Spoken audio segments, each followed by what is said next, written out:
Hello everyone, welcome to Umesh Chandra Police Academy. Myself Amanandi Mani, faculty for aptitude, pure maths and reasoning, and I'm one of the director along with Umesh Mana Anjubabu sir. Okay, right. So mano every week conduct చేసుకుంటున్న test లో ఈ week percentages అలాగే logical reasoning. Logical reasoning అంటే మళ్ళీ గొడవ ఉంది. ఏంటా గొడవ అంటే కొంతమంది క్రిటికల్ రీజనింగ్ అనుకుంటారు, కొంతమంది number series, letter series, analogy అనుకుంటారు. దీంట్లో letter series, analogy, add Mann out, coding వాటి మీద ఈరోజు మనం టెస్ట్ కండక్ట్ చేసుకున్నాము. ఓకే, ఆ టెస్ట్ సంబంధించిన ఎక్స్ప్లెనేషన్. ఓకేనా, రైట్. సో ఇక్కడ ఎవ్రీ వీక్ జరిగే ఇది మన కల్చర్లో ఒక భాగం. ఓకే, సో ఇక్కడ మనకి అబ్జర్వ్ చేస్తే న్యూ బ్యాచ్ అనేది మనం 21st July స్టార్ట్ చేస్తున్నాం. Exactly speaking every Monday we can conduct a new batch, we will start a new batch. And మన దగ్గర అడ్వాంటేజ్ ఏంటి అంటే the best in the market faculty ఉంటారు ఏపీ తెలంగాణ మొత్తంలో. ఓకే, సో మన అంజుబాబు సారు, నేను ఇద్దరం కలిసి దీన్ని ఆర్గనైజ్ చేసుకుంటాం ఫుల్ లెంగ్త్లో సక్సెస్ కోసం. ఓకే, సో ఇక్కడ మనకి రీజన్, నేను అర్థమెటిక్, ప్యూర్ మ్యాథ్స్, రీజనింగ్ చెప్తాను. మనకి రీజనింగ్ ఎక్స్క్లూజివ్గా మోహన్ లాల్ గారు ఉన్నారు, పాలిటీ శివరాజ్ గారు ఉన్నారు, హిస్టరీ కడన్ రమేష్ గారు ఉన్నారు, అలాగే మన కిషోర్ నాయుడు సార్ ఉన్నారు, పిటి రెడ్డి సార్ ఉన్నారు, లేకపోతే మన శ్రవణ్ సార్ ఉన్నారు, అండ్ సోన్ మన team the best in the market. Okay, so మనం న్యూ బ్యాచ్ 21st స్టార్ట్ చేసుకోబోతున్నాం. My dear persons, don't miss it. Okay, inform to your friends also.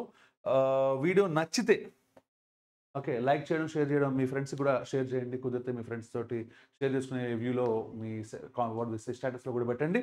Okay, let's see the questions one by one. Two numbers are such that if 20% of the first is added to the second, the result is 150% of the second. If the second number is 60, what is the first number? రెండు నెంబర్లు ఉన్నాయంటమ్మా. ఆ రెండు నెంబర్లు ఎలా ఉన్నాయంటే first నెంబర్లో 20% తీసుకెళ్ళి రెండో నెంబర్కి యాడ్ చేశాడంట. ఎంత యాడ్ చేశానమ్మా? 20% ఆఫ్ ద ఫస్ట్ నెంబర్, అంటే 20/100 ఇంటూ ఫస్ట్ నెంబర్ ఏ అనుకుందాం. ఓకే, అప్పుడు ఏమైందంట, అది 50%, 150% ఆఫ్ ద సెకండ్ అయిందంట. అంటే మామూలుగా ఉండే 100%కి 50% పెరిగిందనేగా. ఈ 50% ఎందుకు పెరిగింది? నువ్వు ఫస్ట్ నెంబర్లో 20% తీసుకొచ్చి యాడ్ చేసావు కాబట్టి. అంటే ఎంత పెరిగిందో అదేగా నువ్వు యాడ్ చేసావు కాబట్టి this is equals to 50/100 into second number, that is B. అయితే వాడు సెకండ్ నెంబర్ 6 అని ఇచ్చేసాడు కాబట్టి నేను ఆ బి ప్లేస్ ఏం రాస్తున్నాను అంటే 60 రాస్తున్నాను. What is the first number? First number ఏంటి అని అడుగుతున్నాడు. ఓకే, సో మనం సింపుల్గా 100 క్యాన్సిల్ చేద్దాం. 0 క్యాన్సిల్, 2 1s 2 3s కదా. ఓకే, అంటే ఏజ్ కూడా ఎంత మా 50 3s are 150, అంటే ఫస్ట్ నెంబర్ ఎంత అంటే 150. So answer is C is the answer. Got it? ఇది చేయాల్సిన పద్ధతి. Let's see the next beautiful question. Right, చూడండి జాగ్రత్తగా.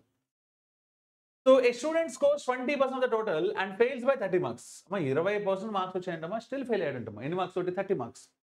If he had scored 30%, he would have passed by 20 marks.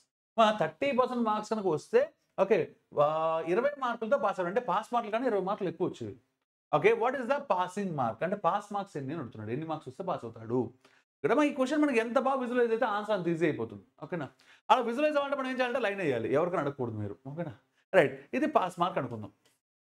ఎవరైనా స్టూడెంట్ కరెక్ట్గా పాస్ అయితే ఇక్కడ ఉంటాడు, ఫెయిల్ అయితే లెఫ్ట్ సైడ్ ఉంటాడు, పాస్ కన్నా ఎక్కువ మార్కులు వస్తే రైట్ సైడ్ ఉంటాడు కదా. రైట్, ఇక్కడ మీరు అబ్జర్వ్ చేస్తే ఫస్ట్ స్టూడెంట్కి 20% మార్క్స్ వచ్చాయేమో, వాడు ఫెయిల్ అయ్యాడు కాబట్టి ఇక్కడ ఉన్నాడు. Okay, 20% of the marks. ఎన్ని మార్క్స్ ఫెయిల్ అంటే ఈ గ్యాపేగా. ఈ గ్యాప్ ఎంతమ్మా? 30 మార్క్స్ అని చెప్పాడు. Very good. నెక్స్ట్ ఏమన్నాడు జాగ్రత్త అబ్జర్వ్ చేస్తే, if he had scored 30%, he would have passed by 20 marks. 30% marks వచ్చి ఉంటే జస్ట్ పాస్ అయ్యేవాడు కాదమ్మా, పాస్ కన్నా కూడా 20 మార్కులు ఎక్కువ వచ్చేవి. అంటే పాస్ కన్నా ఎక్కువ వచ్చాయంటే ఇక్కడ ఉన్నాడు. ఎంత? 30%. అవునా? ఈ గ్యాప్ ఎంత అని చెప్పాడమ్మా? 20 మార్క్స్ కదా. ఇదేగా గ్యాప్, 20 మార్క్స్ ఎక్కువ వచ్చింది. ఇప్పుడు మనం డయాగ్రామ్ మనం జాగ్రత్తగా అబ్జర్వ్ చేస్తే ఓకే ఇక్కడ నుంచి ఇక్కడ మీరు అబ్జర్వ్ చేయండి జాగ్రత్తగా. 20 30 అంటే 10% గ్యాప్. ఓకే, ఈ గ్యాప్ అంటే ఇదిగోండి, ఈ గ్యాప్ ప్లస్ ఈ గ్యాప్ కదా. అంటే ఇది 30, ఇది 20, అంటే మొత్తం ఎంత మా 50 మార్క్స్. 0 క్యాన్సిల్. ఇక్కడ నుంచి మనం క్లాస్లో ఏమేమి క్వశ్చన్ అడగచ్చు అనేది మనం క్లాస్లో అయితే డీటెయిల్గా చెప్పుకున్నాం. ఓకే, 3 రకాల క్వశ్చన్ అడగచ్చు. ఒకటి టోటల్ మార్క్స్ ఎన్ని అడగచ్చు. ఓకే, ఈ క్వశ్చన్ టోటల్ మార్క్స్ అంటే 500 అవుతుంది. రెండోది ఏమడగచ్చు అంటే what are the maximum marks that student can get. ఒక విద్యార్థికి రాదగ్గ అత్యధిక మార్కులు ఎన్ని అని అడగచ్చు. అది దానికి ఇది ఫస్ట్ క్వశ్చన్కి తేడా ఏమైనా ఉందా లేదా అనేది మనం క్లాస్లో డిస్కస్ చేసాం. ఓకే, ప్రాక్టికల్గా డిస్కస్ చేసాం. ఆ తర్వాత పాస్ మార్క్స్ ఎన్ని అడగచ్చు, ఎంత పర్సెంటేజ్ ఆఫ్ మార్క్స్ వస్తే పాస్ అవుతారని అడగచ్చు. 4 క్వశ్చన్ అడగచ్చు ఇందులో. ఓకే, ఇందులో పాస్ మార్క్స్ మనం అడిగాడు ఇక్కడ కదా. ఓకే, క్లాస్ కోసం మిగిలిన 3 కూడా నేర్చుకోవచ్చు మీరు. ఓకే, పాస్ మార్క్స్ అడిగినప్పుడు ఇక్కడ ఈ స్టూడెంట్ చూడండి 20% వచ్చాయి, పాస్ అయ్యాడా? ఫెయిల్ అయ్యాడు కాబట్టి 20 కాదు 20% ప్లస్. ఎన్ని మార్క్స్ ఫెయిల్ అయ్యాడు? 30 మార్క్స్. అంటే ఈ 30 మార్క్స్ కూడా ఇస్తే పాస్ అయిపోయాడు. అవునా కాదు? నీకేం తెలుసు? 1% 5 మార్క్స్ కాబట్టి 20% ఎంత అవుతుందో మనం జాగ్రత్తగా అబ్జర్వ్ చేస్తే 20% అంటే 100 మార్క్స్ కదా. ఓకే, సో 1% 5 కాబట్టి 20% 25 is 100. 100 plus 30 అంటే ఎన్ని మార్క్స్ అమ్మా 130 మార్క్స్ అంటే ఎన్ని ఆప్షన్ అమ్మా fourth option is the answer. What is the answer? D, fourth option is the answer. Got it? Let's see the next beautiful question. A value is first increased by x% and then decreased by x%.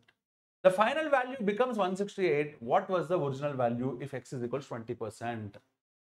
ఒక value అంటే ఒక number దాన్ని first x% increase చేశాడు. x అంటే ఎంత 20 ఏగా అంటే first 20% increase చేశాడు, అక్కడతో ఆగాడా, మళ్ళీ 20% డిక్రీజ్ చేశాడు. ఓకే ఎందుకంటే మళ్ళీ x% డిక్రీజ్ చేశాడు, x అంటే 20 ఏగా 20% డిక్రీజ్ చేశాడు. అప్పుడు వచ్చిన రిజల్ట్ ఎంత అంటే 168. అమ్మ ఇనీషియల్ ఇచ్చి ఫైనల్ అడిగినా, ఫైనల్ ఇచ్చి ఇనీషియల్ అడిగినా ఏం చేయాలో క్లాస్లో చెప్పా కదా, ఒకసారి జాగ్రత్త అబ్జర్వ్ చేద్దాం. అమ్మ ఇనీషియల్ వాల్యూ నాకు తెలియదు కాబట్టి దాన్ని x అనుకుందాం, ఆల్రెడీ x వాడా. ఓకే ఇనీషియల్ వాల్యూ తెలియదు కాబట్టి n అనుకుందాం ఆ నెంబర్ని. ఫస్ట్ x అంటే 20% పెంచాడు అంటే 100% ఉంటే 20 పెంచాను అంటే ఎంతమ్మా 120%. ఓకేమ్మా 120% రాసే బదులు 20% 1/5 కదా అంటే 1 5 అవుట్ ఆఫ్ 1 పెరిగింది అవునా కదా, 5లో 1 పెరిగింది కాబట్టి 6/5. ఓకే తెలియని వాళ్ళు ఏం రాసుకోవాలంటే 120/100 రాసుకోవాలి. ఎందుకు? సో 100% ఉంటే 20% పెంచా కాబట్టి 120% అంటే 120/100. 0 0 క్యాన్సిల్, 2 6s 2 5s అలా వస్తుంది. ఓకేనా రైట్. నెక్స్ట్ 20% తగ్గించాక అంటే 20% తగ్గించానంటే 100%లో 20 తగ్గించాను అంటే ఎంత 80% అంటే 80/100 రాసుకోవాలి. లేదా 20% 1/5 కదా అంటే అవుట్ ఆఫ్ 5 1 తగ్గింది కదా అంటే 4 మిగిలింది అంటే 4/5. తెలియని వాళ్ళు ఏం చేయాలి బుద్ధిగా, ఓకే ఇక్కడ క్యాన్సిలేషన్ చేసుకొని 4 5 అని రాసుకోవాలి. క్లాస్కి వచ్చిన వాళ్ళు తెలియని వాళ్ళు అనే మాట ఉండకూడదు. ఓకేనా రైట్. కానీ క్లాస్కి రాని వాళ్ళు కూడా ఉంటారుగా, వాళ్ళకి పాపం తెలియకపోతే దానికోసం రాస్తున్నాను. ఈజ్ ఈక్వల్ టు ఆ వాల్యూ ఎంత అని చెప్పాడమ్మా 168. వాడిని ఏమంటున్నాడమ్మా ఒరిజినల్ వాల్యూ అంటే ఆ నెంబర్ ఎంత అని అడుగుతున్నాడు. ఓకే క్యాన్సిలేషన్లో పొరపాటు కూడా 6 6 కొట్టేస్తాను అనమాకండి, గుద్దోలు తీరిపోద్ది, అర్థమైందా? సో ఏం చేద్దాం, క్యాన్సిల్ చేద్దాం. 6 తోటి 6 2s are 12, 48 అంటే 6 8s, 4తో క్యాన్సిల్ చేస్తే 4 7s అంటే n ఈజ్ ఈక్వల్ టు ఎంత అంటే 5 5s are 25 into 7, 25 7s ఎంతమ్మా 175 అంటే ఎన్ option A is the answer. Got it right. So the next beautiful question. A's salary is 60% of B's. Okay, by what percentage should A's salary be increased to equals to B's salary? అమ్మా ఇది ఒక simple question. Just ఏంటంటే ఎప్పుడు అడిగే విధంగా కాకుండా కొంచెం కొత్తగా క్వశ్చన్ అడిగితే మీరు ఎలా రియాక్ట్ అవుతారో చూద్దామని ఇచ్చాను ఎగ్జామ్లో. ఓకేనా రైట్. చూడమ్మా ఏ సాలరీ 60% ఆఫ్ బీ సాలరీ అంటే బీ సాలరీ ఉండగా ఏ యొక్క జీతం 60% అంటే బీలో అన్నాడు కాబట్టి బీ రిఫరెన్స్ కాబట్టి బీ 100 అనుకుంటే ఏ ఎంతమ్మా 60% కదా అంటే 60. ఫైన్. ఇప్పుడు by what percentage should A salary be increase, A యొక్క వేతనాన్ని బీకి సమానం ఒకటకు ఎంత శాతం పెంచాలి. ఇప్పుడు ఈ 60 అనేది 100 అవ్వాలంటమ్మా అంటే ఎంత పెంచాలి 40. ఎక్కడి నుంచి పెంచాలి 60 నుంచి కదా పెంచాల్సింది. ఓకే 60 నుంచి నువ్వు ఎంత పెంచుతున్నావు అంటే 100 చేస్తున్నావు అంటే 40 పెంచుతున్నావు కాబట్టి increase by initial value into 100 కాబట్టి 40/60 ఇంటూ 100. ఇందులో చేసే తప్పు ఏంటంటే 40 వేసుకొని 40% వేసేస్తారు మా ఆన్సర్ ఏ అని, అది బూతు. అవుట్ ఆఫ్ ఏంటి ప్రీవియస్తో కంపేర్ చేయాలి కదా, గతంలో ఏ ఎంత 60 నుంచి ఇప్పుడు వాడు 100 అవ్వాలి అవునా కదా, 60 నుంచి అవ్వాలి కాబట్టి 60 రిఫరెన్స్ కాబట్టి డినామినేటర్ 60. 0 0 క్యాన్సిల్, 2 2s 2 3s 2/3 అంటే ఎంత 66 2/3% అలియా 66.66%. అప్రాక్సిమేట్గా మనం 66.6 అని కూడా అనుకోవచ్చు కాబట్టి ఆన్సర్ ఏంటమ్మా C is the answer. Got it. Let's see the next beautiful question. ఒకవేళ ఏ యొక్క జీతం బి కంటే 25% ఎక్కువ మరియు బి యొక్క జీతం సి కంటే 20% తక్కువగా ఉన్నట్లయితే సితో పోలిస్తే ఏ యొక్క జీతం ఎంత ఎక్కువ లేదా తక్కువ, ఎంత ఎక్కువ లేదా తక్కువ. అమ్మ ఇది మన క్లాస్లో అయితే ఇందులో 2 రకాల క్వశ్చన్లు ఉంటాయి, 2 చెప్పి ఆ 2 కూడా ఒకటి 25% ఇంకో 20% లాంటివి ఉంటే హ్యాపీ, అలా లేకుండా 42.85% 37.5% లాంటివి కనబడితే ఏం చేయాలో కూడా మన క్లాస్లో చెప్పుకున్నాం. కరెక్టేనా కాదు, ఎక్కడ మొదలు పెట్టాలనేది. ఇక్కడ మీరు జాగ్రత్తగా అబ్జర్వ్ చేస్తే ఏ బిసి అని ముగ్గురు ఉన్నారు, ఏ బి సి కాదమ్మా జాగ్రత్తగా వినాలి సి అవునా కాదా. ఇప్పుడు ఈ ముగ్గురు గురించి వాడు ఏం చెప్పాడు ఫస్ట్ అండి, ఏ యొక్క జీతం అంటమ్మా the salary of A is 25% more than B అంటే ఏ కావాలంటే ఫస్ట్ బి తెలియాలి అంటే వీడు కావాలంటే ముందు వీడితో మొదలెట్టాలి. B salary is 20% less than C, మరి బి కావాలంటే ఎవడు మొదలు పెట్టాలి సి అంటే నువ్వు సి దగ్గర మొదలు పెడితే సి నుంచి బి వస్తాడు, బి నుంచి ఏ వస్తాడు అంటే ఇప్పుడు సి దగ్గర మొదలు పెడుతున్నాం కాబట్టి సి 100. మరి బి గాడు ఎంత 20% తక్కువ కదా అంటే 80. మరి ఏ గాడంతా 20% ఎక్కువ ఎవరికన్నా సి కన్నా కాదు బి కంటే, అంటే బి అంటే ఎంత 80 కదా. ఓకే అంటే ఆ 80లో 25% 25% అంటే హాఫ్లో హాఫ్ కదా, హాఫ్ అంటే 50%, మళ్ళీ హాఫ్ చేస్తే 25% అంటే 80లో హాఫ్ ఎంత అంటే 40, మళ్ళీ హాఫ్ చేస్తే 20 ఎక్కువ కాబట్టి ఎంత 100. అరే ఏసీలు ఈక్వల్ కదా, వాడేది ఏ యొక్క జీతం సి కంటే ఎంత ఎక్కువ లేదు తక్కువ ఉన్నాడు, ఎక్కువ లేదు తక్కువ లేదు 0% బో. So answer is A. Is it right or wrong యార్? Okay funny question. మనం అబ్జర్వ్ చేస్తే హ్యాండ్అవుట్లో బేసిక్ లెవెల్ క్వశ్చన్స్ చెప్పుకున్నప్పుడు ఫస్ట్ క్వశ్చన్ ఏం చెప్పుకున్నాం అంటే A is shorter than B by 25%. Okay then B is what percent shorter than A 20%. What 25% ఎక్కువైతే 20% తగ్గితే బ్యాలెన్స్ అయిపోద్ది అవునా కాదా. సో రివర్స్ క్వశ్చన్ కూడా A is lighter than B by 20%, B is what percent more than A అన్నప్పుడు కూడా 20% తక్కువ కాబట్టి 25% ఎక్కువ ఉంటాడని మనం క్లాస్ చెప్పుకున్నాం. దానికి షార్ట్ కట్ కూడా చెప్పుకున్నాం. దాన్ని percentage of fraction conversion table ఎలా చేయాలో కూడా చెప్పుకున్నాం కదా. ఇక జాబ్ జాబ్ చేయండి.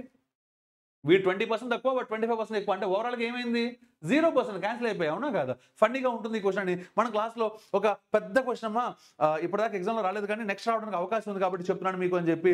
ఒక సోప్ ఉంది, ఆ soap price research and development మీద డిపెండ్ అయింది, అలాగే వాడు వేసే రా మెటీరియల్ మీద డిపెండ్ అయింది, లేబర్ మీద డిపెండ్ అయింది, అడ్వర్టైజ్మెంట్ కాస్ట్ మీద డిపెండ్ అయింది, ట్రాన్స్పోర్టేషన్ మీద డిపెండ్ అయింది అన్నప్పుడు కూడా 25% పెరగడం 20% తగ్గితే క్యాన్సిల్ అయిపోతాయని మళ్ళీ కూడా ప్రాక్టికల్ చూపించాయి కదా.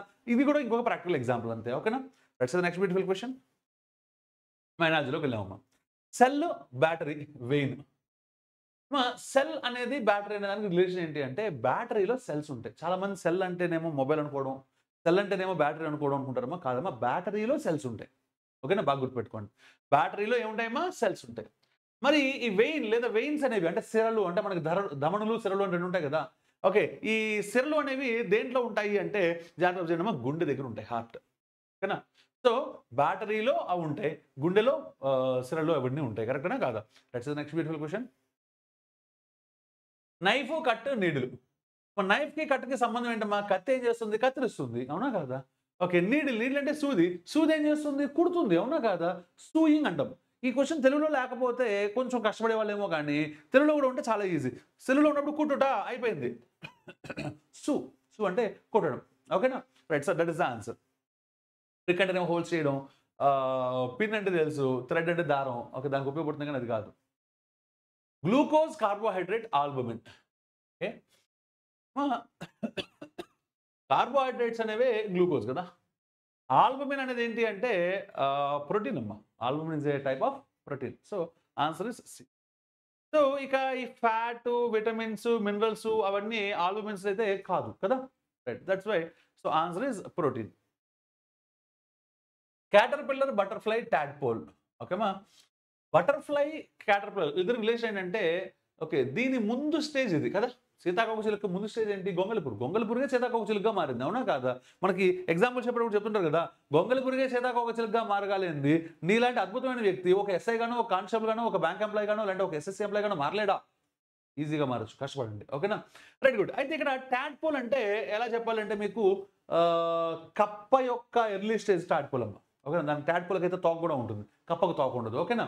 రైట్, ఇంతకన్నా ఎక్కువ కావాలంటే మా బయాలజీ ఫ్యాకల్టీని అడగాలి. నేను I'm not that from that department. But మీకు వర్షాలు పడినప్పుడు అప్పుడు కప్పలు పుడతాయంటారు కదా, చిన్న కప్పలు పుడతాయి. మీరు అబ్జర్వ్ చేస్తే దానికి చిన్న తోక ఉంటుంది, చాలా చిన్నది.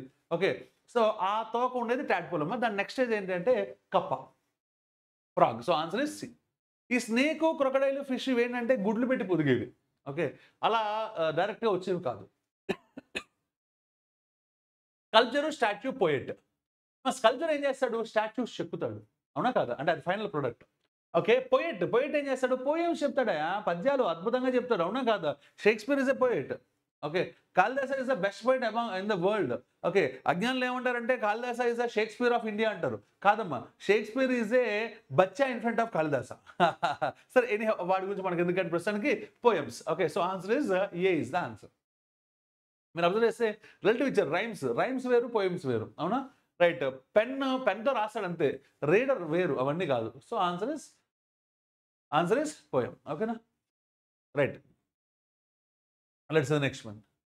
నెక్స్ట్ క్వశ్చన్స్ ఇంకా నెక్స్ట్ 10 క్వశ్చన్స్కి వెళ్ళడానికి ముందు మన ఉమేష్ చంద్ర పోలీస్ అకాడమీలో 21 జూలై మనకి న్యూ బ్యాచ్ అనేది మళ్ళీ స్టార్ట్ అవుతుంది. ఓకే, సో అప్పుడు మనం ప్రాఫిట్ అండ్ లాస్ చెప్పుకుంటాము నీట్గా. Okay, etcetera everything will be good. Okay, మీ మిత్రులు కూడా షేర్ చేయండి, ఎందుకంటే చాలామందికి రైట్ ఆర్గనైజేషన్ తెలియకపోవడం. ఓకే, సో ఎక్కడ పడితే అక్కడ కోచింగ్ తీసుకోవడం, దానివల్ల ఇబ్బంది పడడం. ఓకే, సో ఇక్కడ గుర్తుపెట్టుకోవాల్సింది ఏంటి అంటే ఇప్పుడు మీరు చూసేది ఏదో 100 ఆర్గనైజేషన్స్లో మీరు ఒకటి నేను ఒకటి అన్నట్టుగా కాదు. నీకు జాబ్ కావాలి, జాబ్ ఎక్కడ వస్తుందో అక్కడ జాయిన్ అవ్వాలి. ఓకేనా. సో మనకి 6,800 మందిని పైగా పోలీసులుగా మార్చిన క్రెడిబిలిటీ ఉన్న ఒకే ఒక ఆర్గనైజేషన్ అంటే Umesh Chandra police academy. Okay, short స్పాన్లో. కాబట్టి మన ట్యాగ్ లైన్ ఏంటంటే విద్యార్థిగా రండి, పోలీస్గా వెళ్ళండి. ఓకే, అంటే మేము ఇచ్చే మెటీరియల్, మేము ఇచ్చే క్లాస్ రూమ్ ట్రైనింగ్, మేము పెట్టే టెస్ట్లు వాటిని పర్ఫెక్ట్ రాస్తే ఓకే మా ట్యాగ్ లైన్ మేము జస్టిఫై చేసేయగలం. అంటే ఏంటి, మీరు విద్యార్థిగా రండి, పోలీస్ జాబ్ తీసుకుని వెళ్ళిపోండి అంతే. ఓకేనా? సో ఎర్లీగా రండి అమ్మ. నోటిఫికేషన్ కోసం వెయిట్ చేయొద్దు. ఎందుకంటే నోటిఫికేషన్ వచ్చిన తర్వాత తక్కువ టైం ఉంటుంది. ఒకటి అది. రెండోది ఏంటంటే తక్కువ టైం ఉంటుంది అంటే మనం గత నోటిఫికేషన్ చూసుకునే సార్ 4 మంత్స్ ఉంటుంది కదా, 6 మంత్స్ ఉంటుంది కదా అంటే నేను 2 విషయాలు చెప్తా. సో 6 మంత్స్ టైం ఇస్తాడని గ్యారంటీ ఏంటి? క్వెషన్ 1. 1 మంత్‌లోనే పెట్టేస్తే, 2 మంత్స్‌లోనే పెట్టేస్తే ఒక ప్రెజెంట్ ట్రెండ్ అబ్జర్వ్ చేయండి. ఒక ఏపీలో లాస్ట్ టైమ్ ఇచ్చిన ఎస్ఐ కానిస్టేబుల్ అప్పుడు నోటిఫికేషన్‌ను రిలీజ్ చేసి 20 డేస్ అప్లై చేయడానికి టైం ఇచ్చి, ఆ 20 డేస్ అయిపోయిన తర్వాత 45 డేస్‌లో ప్రిలిమ్స్ పెట్టాడు. అప్పుడు పరిస్థితి ఏంటి? ఇప్పుడు ఏపీలో డీఎస్సీ ఎంత టైం ఇచ్చారు? చాలా తక్కువ టైం ఇచ్చారు. సో ఇప్పుడు రేపు తెలంగాణలో కూడా ఏమి ఇస్తారు? ఎంత టైం ఇస్తారని మనం ఏమన్నా అష్యూరెన్స్ ఇవ్వగలమా? కాదు కదా! సో కాబట్టి ఎర్లీగా రావాలి నంబర్ 1. నంబర్ 2 సో 6 మంత్స్ నిజంగా టైం ఇచ్చినా సరే మీకు తెలియని విషయం ఏంటంటే 6 months is not enough to prepare. ఎందుకంటే మేము చెప్పేదే 800 గంటలు క్లాసెస్ చెప్తాం. అన్ని గంటలు మేము క్లాస్ చెప్పాలి. మరి మేము 800 గంటలు చెప్పామంటే న్యాయంగా అయితే మీరు 1600 గంటలు పనిచేయాలి. ఓకే. కనీసంలో కనీసం ఇంకొక 800 గంటలైనా పనిచేయాలి. అవునా? మరి 800, 800, 1600 గంటలంటే రోజుకి నువ్వు ఎంతసేపు స్పెండ్ చేయగలవు? ఓకే. మరి దాంట్లో సిలబస్ ఎప్పుడవుతుంది? కాబట్టి నోటిఫికేషన్ వచ్చేదాకా వెయిట్ చేద్దాము. ఇంకోటి వద్దమ్మా. ఇమ్మీడియేట్‌గా వచ్చేయండి. Dilsukh Nagar, metro pillar number 1550. Okay. So we are here to help you to make you a successful police officer. ఓకేనా? Don't miss it my dear person. We'll see the next questions. Okay. Amma, what do we say? Letter series. What comes next in the series? దాంట్లో next time వస్తూనే అడుగుతున్నాడు. మన letter సిరీస్‌లో జనరల్‌గా ఏం చెప్తాము? Position values రాస్తే చాలా వరకు ఆన్సర్‌లు వస్తాయని చెప్తాం. అవునా కాదా? పొజిషన్ వాల్యూస్ చెప్పండి అమ్మా. డి అంటే 4, జి అంటే 7, జే అంటే 10, ఎం అంటే 13. ఒకసారి జాగ్రత్తగా అబ్జర్వ్ చేయండి. 3 పెరిగింది. 3 పెరిగింది. 3 పెరిగింది. అవునా కాదా? అన్ని 3 పెరిగాయిగా. అన్ని 3 పెరిగాయి కాబట్టి నెక్స్ట్ కూడా 3 పెరగాలి. 3 పెరిగితే ఎంత అవుతుంది? 16. 16 అంటే ఎవరు? పి. సో ఆన్సర్ ఎవరు? A is the answer. Got it? మన లెటర్ సిరీస్ జనరల్‌గా ఈజీగా ఉంటాయి. Okay. Right. AZ BY CX DW question mark. Next time వస్తుంది లెటర్ సిరీస్‌లో. మరి చూడగానే మనం ఫస్ట్ చెప్పాల్సింది ఏంటి తెలుసా? మాస్టారు ఏజెడ్, బీవై, సిఎక్స్, డిడబ్ల్యూ ఇవన్నీ కూడా opposite pairs. Okay. Opposite pairs అనగానే మన మైండ్‌లో రావాల్సిన థింగ్ ఏంటో తెలుసా? ఓకే. సో ఒక్క ఆల్ఫాబెట్ తెలిస్తే రెండోది వచ్చేస్తాడు. ఓకే. ఫస్ట్ ఒకటి చూడు. ఏ, బి, సి, డి అంటే నెక్స్ట్ ఎవరు? ఈ. ఓకే. అంటే ఆటోమేటిక్‌గా ఆపోజిట్ ఎవరు? ఈవి. అవునా కాదా? లవ్‌లో ఈవి ఉంది. అవునా? ఉందా లేదా? విఈ. అవేగా ఆపోజిట్ పేర్స్. మనం అసలు లవ్ అని మర్చిపోతామా? What are you talking sir? So answer is A. Got it my dear persons? Okay. మనం ఆపోజిట్ పేర్స్ చెప్పేటప్పుడు జస్ట్ ఆపోజిట్ పేర్ అంటే అమ్మ ఏజెడ్, బీవై గుర్తుపెట్టుకోండి అని చెప్తున్నామా? లేకపోతే సో లవ్ గుర్తుపెట్టుకోండి. L, O opposite pairs, V E opposite pairs. మీకు ఫన్ అంటే బాగా ఇష్టం కదా? F, U opposite pairs. Grand trunk అంటే మనకి ట్రైన్ ఉంది, గాంధీ తాత ఉంది, లేదంటే గుజరాత్ టైటాన్స్ ఉంది. Okay. GT opposite pairs. GT speciality ఏంటంటే GT is the only similar pair as well as opposite pair. చెప్పుకున్నాం చెప్పలేదా my dear boys and girls? Okay. ఇలా మరి ఫుల్ డీటెయిల్స్ కావాలంటే ఏం చేయాలి? ఉమేష్ చంద్రకు వచ్చేస్తాయి. ఓకేనా my dear boys and girls? Right. Say the next beautiful one. B D F H J L N P R. ఒకసారి జాగ్రత్తగా అబ్జర్వ్ చేయండి. బి అంటే 2, హెచ్ అంటే 8, ఎన్ అంటే ఎంత? 14. అవునా? ఫస్ట్ ఆల్ఫాబెట్స్ వరకు తీసుకున్నా. 2 నుంచి 8కి 6 పెరిగింది. 8 నుంచి 14 కూడా 6 పెరిగింది. అంటే 14 నుంచి కూడా ఎంత పెరగాలి? 6 పెరగాలి. 6 పెరిగితే ఎంత అవుతుంది? 20 అవుతుంది. 20 అంటే ఎవరు? T20. గుర్తుందా? క్రికెట్ మ్యాచ్‌లు బాగా చూస్తాం సార్. టీతో ఉన్న ఆప్షన్ ఇద్దరు ఉన్నారు సార్. అంటే వీళ్ళిద్దరు రూల్డ్ అవుట్. ఓకే. అమ్మ నెక్స్ట్ ఆల్ఫాబెట్ కనుక్కుంటే నాకు ఆన్సర్ అయిపోద్దిగా. ఓకే. అమ్మ ఇక్కడ నుంచి బి, డి, జే, పి నెక్స్ట్ ఏంటని చూడడం ఒక పద్ధతి. లేదా మాస్టారు బి నుంచి డీని అబ్జర్వ్ చేస్తే మాస్టారు 2 మధ్యలో ఒకడు మిస్ అయ్యాడు సి అనేవాడు. ఓకే. హెచ్ నుంచి జే కూడా తీసుకుంటే +2. అవునా? 8, 10 కాబట్టి +2. లేదా మధ్యలో ఒకడు మిస్ అయ్యాడు. ఐ అంటే నేను కాదు ఆల్ఫాబెట్ ఐ జాగ్రత్తగా వినండి. ఎన్ నుంచి పి మధ్యలో ఒకడు మిస్ అయ్యాడు. అంటే +2. ఎందుకంటే 14, 16 కాబట్టి. ఎవరంటే మిస్ అయింది? ఓ మిస్ అయింది. అంటే ఇప్పుడు కూడా ఏం చేయాలి? 20 అంటే టీ కాబట్టి మధ్యలో ఒకటి మిస్ చేయి. ఎవరు మిస్ అంటే? మిస్ అంటే ఎవరు అనుకున్నారు మళ్ళీ? యూని మిస్ చేయండి. ఓకే. వి అంటే next alphabet V. So answer is D option is the answer. Got it all of you? Right. Good. Let's see the next beautiful one. What comes next? ZXVT అంటున్నాడమ్మా. Position values రాసుకుంటే పని అయిపోద్దమ్మా. 26, 24, 22, 20 అంటే అన్ని 2 తగ్గుతున్నాయి. జాగ్రత్త observe చేస్తే మీరు. Okay. 2 తగ్గుతున్నాయి కాబట్టి నెక్స్ట్ ఏం వస్తుంది? మళ్ళీ 2 తగ్గించాలి. 2 తగ్గిస్తే ఎంత? 18. 18 అంటే ఎవరు? R. So answer is R. A is the answer. ఓకేనా my dear boys and girls? Right. Simple question కదా? రైట్. See the next. లేదంటే మీరు ఒక్కొక్కటి తగ్గిందని కూడా చెప్పొచ్చు. అంటే మధ్యలో ఒక్కొక్క ఆల్ఫాబెట్ మిస్ అయింది కదా? మీరు జాగ్రత్తగా అబ్జర్వ్ చేయండి. ఓకే. జెడ్‌కి ఎక్స్‌కి మధ్యలో వై మిస్ అయింది. ఎందుకు? ఎక్స్‌కి వీకి మధ్యలో ఎవరు మిస్ అయ్యారమ్మా? డబ్ల్యూ మిస్ అయింది. వీకి టీకి మధ్యలో యూ మిస్ అయ్యాడు. అంటే టీకి ముందున్న ఎస్ మిస్ అయితే answer is R is the answer. ఇలా కూడా చెప్పుకోవచ్చు కదా? Let's see the next beautiful one. A B D E G H J K next ఏంటి? మనం ఫస్ట్ అబ్జర్వ్ చేయాల్సిన పాయింట్ అంటే వీళ్ళిద్దరూ చూడండి కాన్సిక్యూటివ్ అంటే పక్కపక్క ఆల్ఫాబెట్స్ ఉన్నారు. అంటే ఒక ఆల్ఫాబెట్ ఏంటో తెలిస్తే రెండోది ఆటోమేటిక్గా వచ్చేస్తుంది. కరెక్టేనా కాదా? ఆ ఒక్కడెవరో మనం ట్రై చేద్దాం. ఒక్కడెవరంటే ఏ అంటే 1, డి అంటే 4, జి అంటే 7, జే అంటే 10. అంటే ఇక్కడ నుంచి ఎంత పెరిగింది? 3. ఇక్కడ నుంచి ఎంత పెరిగింది? 3. ఇక్కడ నుంచి 3. ఇక్కడ నుంచి కూడా 3 పెరిగింది. 3 అంటే ఎంత? 13. 13 అంటే ఎవరు? ఎం. అంటే ఎం తర్వాత నెక్స్ట్ ఆల్ఫాబెటే మనకు రావాల్సింది. ఎందుకంటే అన్ని పక్క ఆల్ఫాబెట్స్ నెక్స్ట్ వస్తున్నాయి కాబట్టి ఎంఎన్. సో ఆన్సర్ ఏంటమ్మా? B is answer. అవునా కదా? బి ఎంఎన్ స్పెషాలిటీ ఏంటి? సార్ వీళ్ళిద్దరూ మధ్యలో ఉంటారు సార్, వీళ్ళిద్దరూ పక్క పక్కనే ఉంటారు సార్, వీళ్ళిద్దరూ ఆపోజిట్ పేర్స్ కూడా సార్, మర్చిపోకూడదు మనం కదా. Right. So the next beautiful one odd man out అంటమ్మా. ఓకే. 3, 5, 7, 11, 14, 17 చూసి చూడగానే అల్లబోకే ఇలా చెప్పేయచ్చు. Okay. 14 is the odd one. Reason ఏంటి అంటే కొంతమంది సార్ 14 ఈవెన్ నెంబర్ అంటారు. అలా అంటే మాత్రం అంతా ఏం చెప్పాను నేను? నువ్వు సిమిలారిటీ వాటి స్పెషల్ చెప్పొద్దు, మిగిలిన వాళ్ళ మధ్య సిమిలారిటీ చెప్పమన్నా. 3, 5, 7, 11, 17 ఇవన్నీ కూడా ప్రైమ్ నెంబర్స్ లేదా ఆడ్ నెంబర్స్. 14 కాదు. That's it. That is the answer. అవునా కాదా? Who is the odd one? 14. అమ్మా ఇక్కడ 3, 5, 7, 11, 17 మీరు అబ్జర్వ్ చేస్తే అవి ఆడ్ నెంబర్స్ అయినా చెప్పుకోవచ్చు, ప్రైమ్ నెంబర్స్ అయినా చెప్పుకోవచ్చు. ఈ రెండింటికి ఎప్పుడైనా కాంపిటీషన్ వస్తే ప్రైమ్ నెంబర్స్ ప్రివైల్స్. ప్రైమ్ నెంబర్కే పొగరు పవరు రెండు ఎక్కువ. ఓకేనా? It's next beautiful. Dog, cat, lion, chair. Dog, cat, line పక్కన కనుక ఒకవేళ గోటు ఉంటే మేక అని ఉండుంటే ఆన్సర్ ఏంటో తెలుసా? డెఫినెట్గా సింహం అలియాస్ లయన్. వాళ్ళది కాదు, లయన్. ఓకే. ఎందుకు అంటే సార్ ఇవన్నీ ఇంటి మధ్య పెరిగేవి. అవునా కాదా? లయన్ అడవిలో ఉంటుంది, వైల్డ్ యానిమల్. కరెక్టేనా కాదా? ఇవన్నీ డొమెస్టిక్ అని చెప్పుకోవచ్చు ఒక రకంగా. కానీ ఇక్కడ అది కాదే. ఓకే. వాడేమన్నాడు? చైర్ అన్నాడు. మాస్టరు ఈ 3 లివింగ్ బీయింగ్స్ మాస్టరు, వీడు గాడు కాబట్టి కుర్చీనే మడత పెట్టి మనం పెట్టేద్దాం ఆన్సర్. ఏంటి? ఆ కుర్చీని మడత పెట్టి ఆన్సర్ డి అని చెప్పేద్దాం. ఓకేనా my dear personals? So next beautiful one. Find the odd పేర్. 2, 4, 3, 6, 4, 9, 5, 10 చూసి చూడగానే చెప్పేయచ్చు. ఎందుకో చెప్పండి భిన్నంగా ఉందంటే 2ని డబల్ చేస్తే 4, 3ని డబల్ చేస్తే 6, 5ని డబల్ చేస్తే 10. అంటే 4ని డబల్ చేస్తే ఎంత రావాలి? 8 రావాలి. కానీ వాడు ఎంత ఇచ్చాడు? 9 ఇచ్చాడు. అంటే వాడేగా తేడా సింగ్. కరెక్టేనా కాదా? So answer is C is the answer. ఓకేనా? Right. So the next one 19 one. జనవరి, మార్చి, May, July, September odd one ఏంటి? చాలా మంది క్వశ్చన్ చూసినప్పుడు ఎలా చూస్తారు అంటే సార్ జనవరి నుంచి మార్చ్ అంటే మధ్యలో ఒక నెల మిస్ అయింది సార్, ఫిబ్రవరి. ఓకే. ఒక నెల మిస్ అయింది కదా, ఫిబ్రవరి మిస్ అయ్యాడు. మార్చ్ నుంచి మే అబ్జర్వ్ చేస్తే సార్ మధ్యలో ఒకటి మిస్ అయ్యాడు సార్, ఏప్రిల్ మిస్ అయ్యాడు. మే నుంచి జూలై తీసుకుంటే జూన్ మిస్ అయ్యాడు.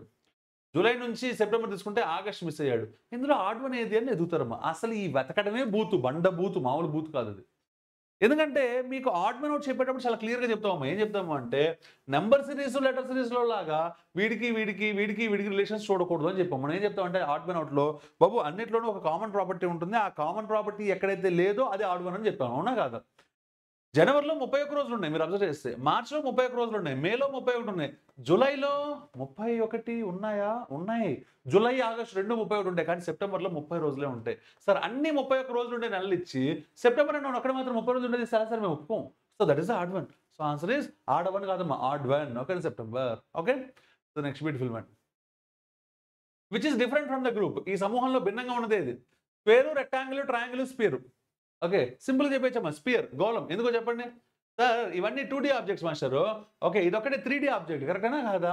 ఓకే. 3D అంటే రియల్, 2D అంటే ఇమాజినరీ. అదేంటి సార్ మేమంతా ఇన్నాళ్ళు 3D ఇమాజినరీ, 2D రియల్. ఎందుకంటే మాకు రెక్టాంగిల్ అంటే ఇలా మేము గీసుకోగలం సార్, కానీ క్యూబ్ గీయాలంటే గీయలేము సార్, అది మేము ఊహించుకోవాలి, ఇలా ఉంది ఇది ఇలా ఉంది అనుకోవాలి, కాబట్టి మేము 3D ఇమాజినరీ అనుకుంటున్నాం. కాదు, 3D గురించి మాట్లాడడానికి నాకు ఒకటి కావాలి. ఏం కావాలి? ఓకే. ఇప్పుడు సపోజ్ నా దగ్గర ఒక 3D ఆబ్జెక్ట్ ఉంది. Just let's have an example. Okay. ఇది ఒక 3D ఆబ్జెక్ట్. ఇది 3D ఆబ్జెక్ట్, ఇది రియల్, ఇది నిజంగా ఎగ్జిస్టింగ్లో ఉంది. నా హార్డ్ డిస్క్ కొట్టేద్దాం, ట్రాన్ చేయకండి. ఓకేనా? దీంట్లో ఈ ఒక్క ఫేజ్ తీసుకుంటే అది ఒక రెక్టాంగిల్, ఈ ఒక్క ఫేజ్ తీసుకుంటే అది ఒక రెక్టాంగిల్. కరెక్టేనా కాదా? ఓహో, అంటే ఈ 3Dలో ఒక భాగం పేరు 2D, అంతేగాని రియల్గా 2D ఉండదు. మాస్టర్ 2D ఎందుకు ఉండదు? ఉండదని అంత కన్ఫర్మ్గా ఎలా చెప్తున్నారు అంటే సపోజ్ మీలో దృష్టిలో ఒక 2D ఆబ్జెక్ట్ చెప్పమంటే చాలామంది చెప్పే ఇమీడియట్ ఆన్సర్ అంటే తెలుసా? ఒక పేపర్ అంటారు. నేను ఒక పేపర్ తీసుకుని చెప్తాను, జాగ్రత్త చూడండి. సపోజ్ నా జేబులో పెద్ద నోట్ ఇస్తే మీరు కొట్టేస్తారని డౌట్, అందుకని చిన్న నోట్ తీసుకున్నా, 20 నోట్ తీసుకున్నా. ఈ పేపర్ 2D 3D అబ్జర్వ్ చేస్తే మాస్టరు దీనికి లెంగ్త్ ఉంది, బ్రెడ్త్ ఉంది, థిక్నెస్ కూడా ఉందా లేదా? నువ్వు పెద్ద 10 సెంటీమీటర్ లేదు, నువ్వు బాధపడితే బాధపడు, నాకేం సంబంధం లేదు. కానీ మైన్యూట్గా అయితే ఉంది, థిక్నెస్ అయితే లెంగ్త్ ఉంది, బ్రెడ్త్ ఉంది, థిక్నెస్ ఉంది. 3 పారామీటర్స్ ఉన్నాయంటే ఇది కూడా 3Dనే, 2D అనుకునేవు నువ్వు. నీకే డబ్బులు ఇవ్వలేదు, నేను తీసుకుంటా. సో ఎవరమ్మా odd one? Sphere is the odd one. Okay. So that is the answer. Okay. Understand my dear personals. మన ఉమేష్ చంద్ర పోలీస్ అకాడమీలో రెగ్యులర్గా ఎగ్జామ్స్ జరుగుతాయి. ఓకే. రెగ్యులర్గా క్లాసెస్ జరుగుతాయి.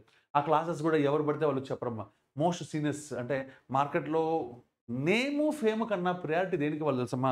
సబ్జెక్ట్ ఎవరు చెప్పగలరు దానికి ప్రయారిటీ ఇవ్వాలి. ఓకే. ఆ సబ్జెక్ట్ ఎవరు చెప్పగలరు అనే వాళ్ళు మనం ఏరి కోరి మరి మన దగ్గర ఉంటారమ్మా. అందుకనే మన దగ్గర ఒక ఫ్యాకల్టీ వాల్యుబుల్ ఫ్యాకల్టీ వస్తేనే మన దగ్గర ఉండగలడు. వచ్చిన తర్వాత వాళ్ళు పట్టణ బయటకు పోరు. అంటే ఇప్పుడు మీరు అబ్జర్వ్ చేస్తే మన కడేరు రమేష్ గారు కావచ్చు, లేదంటే మన శివరాజ్ సార్ కావచ్చు, లేదంటే మన శ్రవణ్ సార్ కావచ్చు, ఇంకోళ్ళు వాళ్ళు మన దగ్గరికి వచ్చారు. మన ఉమేష్ చంద్ర అకాడమీతో వన్స్ అసోసియేట్ అయిన తర్వాత అక్కడి నుంచి మళ్ళీ డీ అసోసియేషన్ లేదు. 10 ఏళ్ళు అయిపోయింది. వాళ్ళు ఇప్పటికి మనతోటే జర్నీ చేస్తున్నారు. మనం వాళ్ళతోటే జర్నీ చేస్తున్నాం. వాళ్ళు మనతోటే జర్నీ చేస్తున్నారు. ఎందుకో తెలుసా? వన్స్ సబ్జెక్ట్ ఉన్న వాళ్ళని ఏరి కోరి తీసుకొస్తాము. తీసుకొచ్చిన తర్వాత మళ్ళీ ఇంక వాళ్ళని మనం అలా చూసుకుంటాం. ఓకే. అంటే మీకు సబ్జెక్ట్ కావాలి, జాబ్ కావాలి. సార్ ఎలాగైనా సరే సార్ ఈ అటెంప్ట్‌లో నాకు జాబ్ కావాల్సిందే అనుకున్నప్పుడు ఉమేష్ చంద్రకి వచ్చేయండి. కాదు సార్ మాకు ఫీజే ముఖ్యం. ఓకే. మా కంఫర్ట్సే ముఖ్యం. ఓకే. మమ్మల్ని సీరియస్‌గా మేము ప్రిపేర్ అవ్వం సార్. ఏదో వచ్చామా, అలా హైదరాబాద్ రోడ్ల మీద తిరుగుతున్నామా అనుకున్నప్పుడు నేను ఉమేష్ చంద్రకి రమ్మని మిమ్మల్ని నేను పిలవట్లేదు. ఓకేనా? సీరియస్‌గా ఉండాలా, సిన్సియర్‌గా ఉండాలా, జాబులు తెచ్చుకోవాలా. అది కావాలి మనకి. ఓకేనా? మా ఈ 21st జూలై మనది న్యూ బ్యాచ్ స్టార్ట్ అవుతుందమ్మా. Okay. Don't miss it my dear personals. Okay. ఇమ్మీడియేట్‌గా వచ్చేయండి. ఓకే. మన address Dilsukh Nagar metro pillar number 1550. Okay. Dilsukh Nagar metro pillar number ఎంతమ్మా? 1550. ఓకే. సో మన centre you can come and meet us. అక్కడ classes attend అవ్వచ్చు. Okay. మీకు ఆన్‌లైన్‌లో మన అందరివి వీడియోస్ ఉన్నాయి. You can go through them. Okay. Thank you my dear personals. So myself Amarnath Dhimani signing off. Jai Hind.